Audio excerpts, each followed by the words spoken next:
Today, we zoom into the economy of Indiana. Behind the numbers and statistics lies the outsized influence of its wealthiest resident. Their fortune doesn't just build empires, it shifts industries, jobs, and even the state's GDP. Let's uncover how one person's wealth can reshape an entire economy in this series on billionaires and their influence on America's states. When you hear old money, you probably picture Rhode Island mansions or Hamptons estates. You don't picture Indiana, a state famous for cornfields and the Indy 500. But Indiana has cultivated its own brand of generational wealth for centuries, and the story is more fascinating and grittier than anything on the East Coast. Here, Indiana's founding dynasties didn't just accumulate fortunes, they did something East Coast elites never saw coming. We're talking about a half-native American chief who cornered the river trade, owning the toll booth on America's early interstate. We'll meet pioneer farmers who bought prairie dirt for pennies and ended up owning entire counties, and an Italian corner store couple whose descendants still cash rent checks from properties shrewdly acquired during the Great Depression. These aren't tabloid names. These are quiet names on ancient deeds, on moss-covered mausoleum plaques, and on boardroom tables that still decide where Hoosier money flows. Stick around because the family at number one on this list was, at their peak, wealthier, adjusted for today's dollars, than all of Indiana's current billionaires combined, ready to meet the true titans of Indiana's enduring wealth. Let's count them down.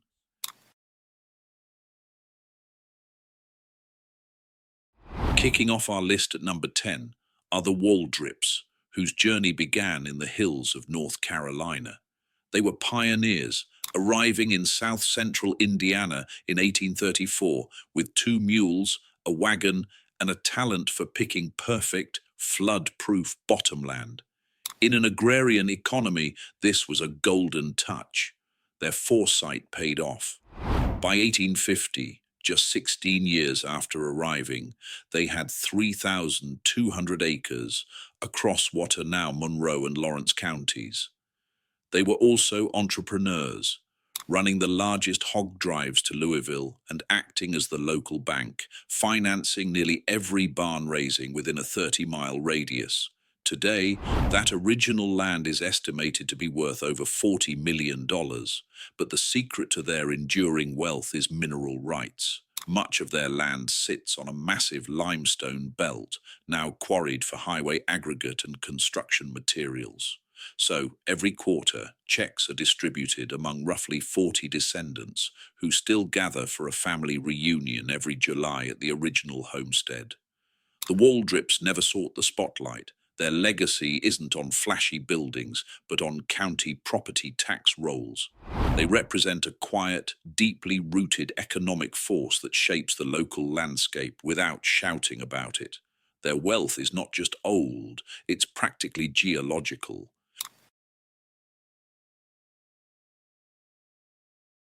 At number 9, the Bova Conti family proves old money doesn't always have a British accent.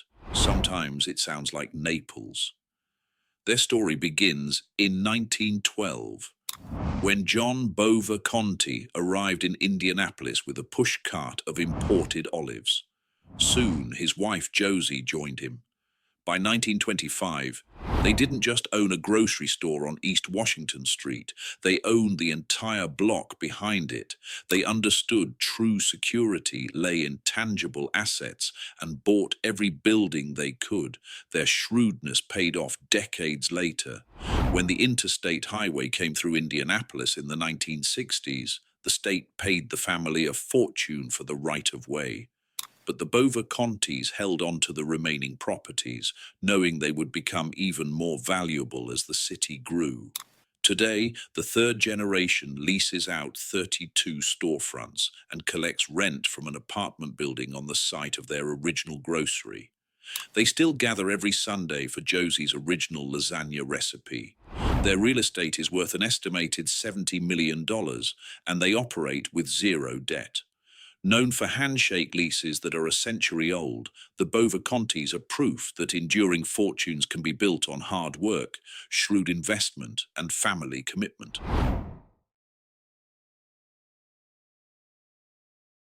At number 8 are the Maidlows of Evansville. This Quaker family arrived from England in 1818, stepping off flatboats onto the city's riverfront. They were pioneers with an astute business sense.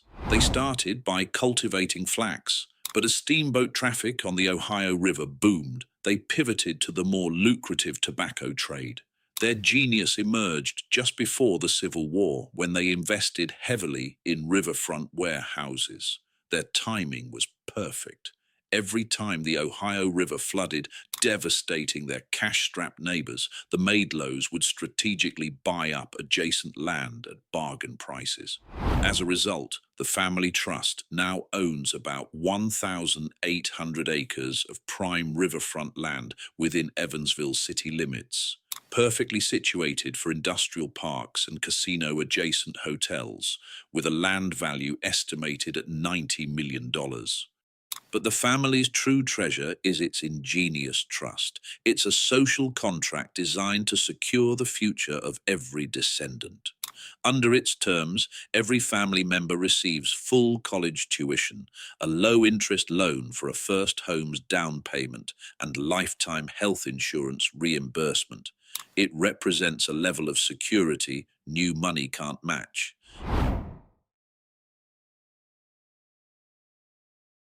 Seventh place belongs to the Joneses, a name most locals associate with one memory: William Jones, the store owner where a teenage Abraham Lincoln borrowed law books. But William Jones was more than a storekeeper. He was a frontier capitalist.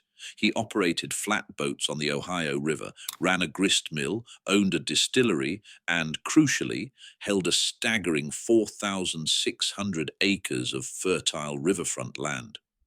When Lincoln left for Springfield, Jones stayed and kept buying, understanding the intrinsic value of land. This laid the foundation for a fortune that has endured for nearly 2 centuries. Today, the Jones family still holds about 2,100 acres of that prime bottomland, but their hidden gem lies beneath the surface: mineral rights to a vast seam of high-sulfur coal that for 100 years powered Midwest steel plants. The family never sold those rights. Every container of Indiana steel produced from that coal still funnels pennies into a family trust, now valued around $120 million. Every year, the interest is donated to local libraries, a quiet echo of William Jones's own passion for knowledge.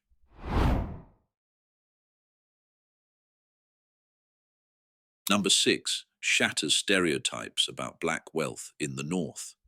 The Tyree family's journey to prominence began in Indianapolis in 1875.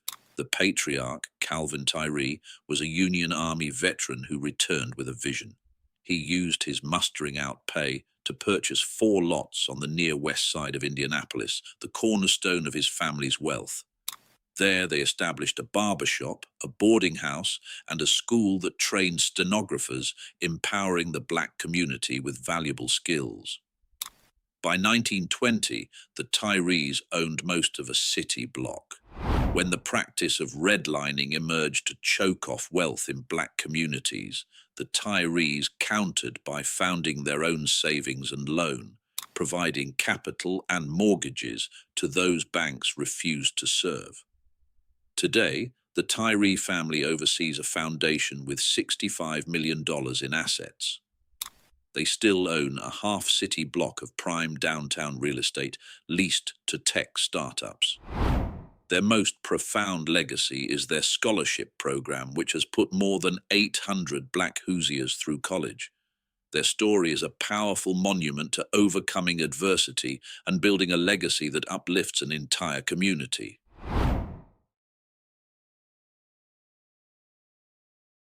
Fifth spot takes us to New Harmony, home to the Owens. The family's story is tied to one of America's most ambitious social experiments. The patriarch, Robert Owen, was a Welsh utopian who bought the entire town in 1825 to create a perfect egalitarian society. The commune ultimately collapsed, but Owen's more pragmatic sons kept the land. They knew that even if the dream faded, the tangible assets remained. Those assets were considerable: vast tracts of land, riverfront warehouses, a steamboat company, and, by sheer luck, lucrative oil leases discovered in Posey County in the 1940s. The Owens never flaunted their wealth. Instead of building personal palaces, they channeled their resources into philanthropy. They endowed museums, supported botanical gardens, and established a small liberal arts college that consistently produces Rhodes Scholars. Trust documents leaked in a 2010 lawsuit revealed roughly $180 million in diversified holdings. The most intriguing detail was a significant chunk of a European pharmaceutical patent. If you've ever taken an antibiotic ending in dashmycin, you've likely chipped into the Owen family coffers.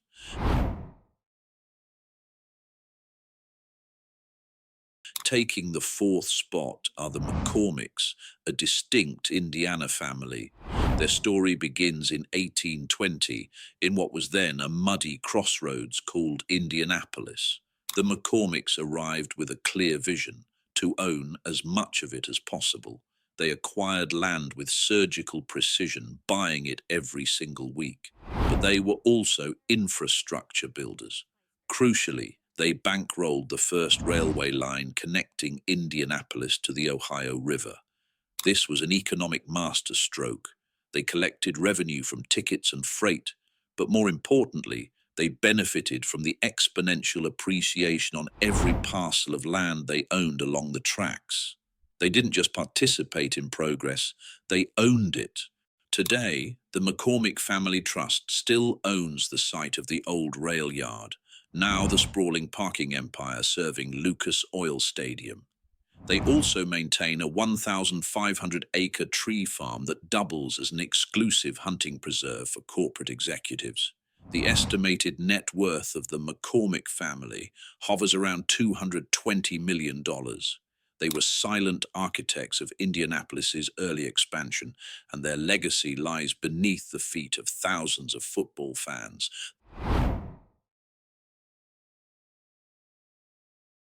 Bronze medal goes to the Richardville family. Theirs is a story of power, diplomacy, and a rewriting of Indiana history. At its heart is Chief Jean-Baptiste de Richardville, born in 1761. He was a leader of the Miami Nation and a strategic genius who controlled the vital portage between the Maumee and Wabash rivers, the ultimate toll booth on the 1800s version of an interstate highway. Richardville leveraged this choke point into an empire. He established trading posts and used his diplomatic skills to earn massive land grants signed by 3 U.S. presidents. His Greek Revival mansion, built in Fort Wayne in 1827, still stands as a testament to his power. At his death in 1841, probate records show he owned over 23,000 acres. A conservative modern valuation of that land reaches $800 million. Over the generations, some parcels were lost to swindlers and questionable deals. However, a family trust still holds mineral and timber rights on roughly 7,000 acres in Allen and Whitley counties. The Richardvilles are famously private, yet their influence is undeniable. Every natural gas well drilled in northern Indiana pays profits into their trust. If you've seen pump jacks along a 69, you've seen Richardville royalties at work.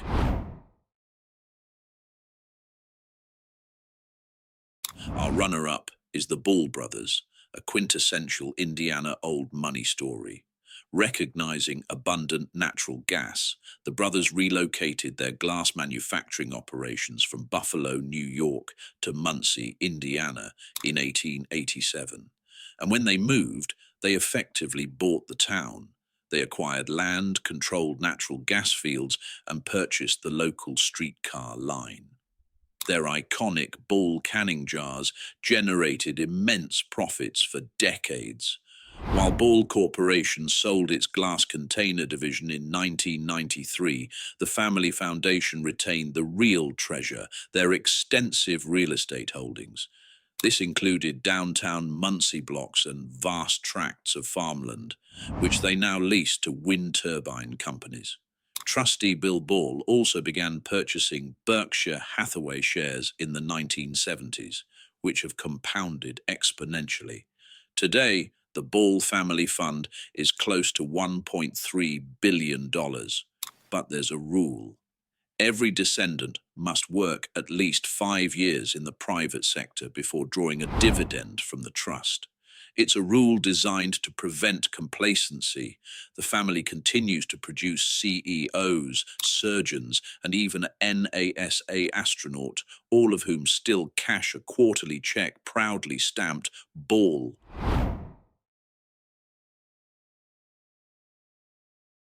And now, the undisputed #1 old money dynasty in Indiana, the Lilly family. Their story is a foundational text of entrepreneurial brilliance. It all began in 1876, when Colonel Eli Lilly, a Civil War veteran, set up a small laboratory in Indianapolis. His vision was to produce high-quality, standardized medicinal drugs. By his death in 1898, he had patented a process for gelatin capsules and built a company worth millions. The true explosion came under his son and grandsons. The family took Eli Lilly and Company public in the 1950s, but crucially retained a significant block of voting shares, ensuring dynastic control. Today, the scale of their wealth is almost unfathomable. Those shares, managed through trusts and foundations, give the family effective control over tens of billions in market capitalization. Conservative estimates place their liquid assets alone at $6.4 billion. That doesn't account for their legendary art collection, which includes a Picasso, a Georgia O'Keeffe, and the lone Rembrandt painting still in private American hands. Their philanthropic impact is immeasurable. Walk through Indianapolis and you'll see their name on almost every third building. The Children's Hospital, the Indianapolis Museum of Art, the Symphony Hall, all exist largely because Lilly money was there, ready to fund a new wing or program. The Lilly family built a legacy of health, art, and community, a quiet Corn Belt modesty transformed into biotech billions. All right, quick breather. We've just uncovered some serious hidden wealth. Which origin story blew your mind? The strategic genius of the Native American chief, the grit of the Italian grocery couple, or the McCormicks turning a rail yard into Lucas Oil Stadium's parking kingdom? Drop a comment and let us know your favorite. And while you're there, smash that like button so the YouTube algorithm shows this to every history nerd in the Midwest. If you're enjoying these stories of flyover state fortunes you never learned about in school, hit subscribe. We have many more to share. As we reflect on these families, common threads emerge. These are dynasties built on a set of core principles. The first is a reverence for land that never got sold. Whether it was farmland, riverfront property, or mineral rights, these families understood that tangible assets were the ultimate hedge against instability. They saw land not as something to use, but to hold, the bedrock of future prosperity. The second thread is trusts that punished spendthrifts. These weren't just legal documents, they were instruments to safeguard wealth from frivolous spending. Rules like the Ball family's 5-year work requirement instill a work ethic and promote stewardship over entitlement. Finally, there's a universal allergy to flashy headlines. Indiana old money doesn't yacht in Monaco. They probably own the quarry that paves Monaco's driveways.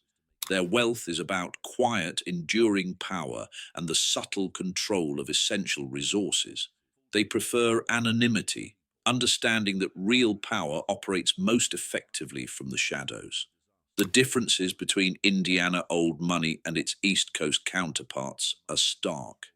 East Coast dynasties brag about Mayflower deeds and global commerce.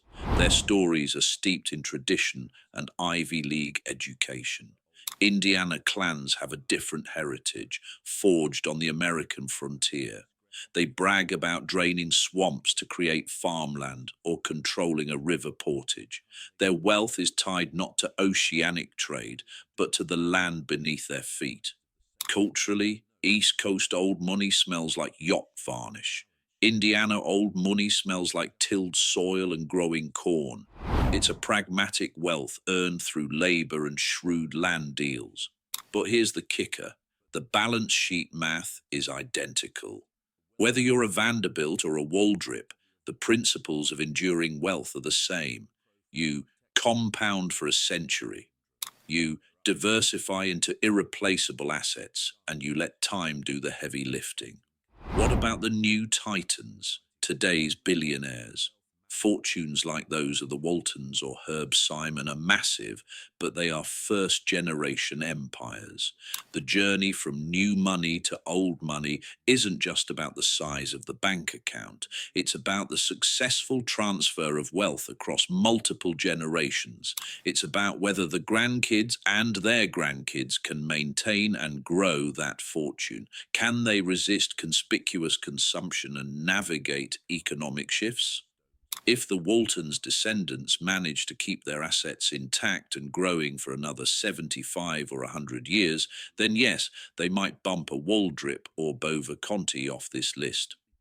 But until that multi-generational test of time is passed, Indiana's old money list remains defiantly old. Creating wealth is a feat, but preserving it across centuries is arguably a greater one. So, the next time you're rolling through Indiana, look twice.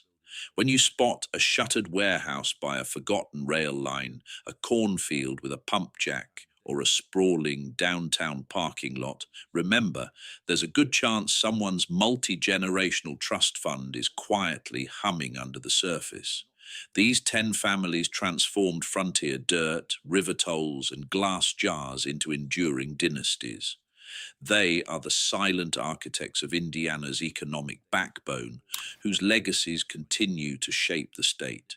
If you've enjoyed this look at Indiana's old money, check out our next video on the surprising billion-dollar estates in Ohio's Amish country.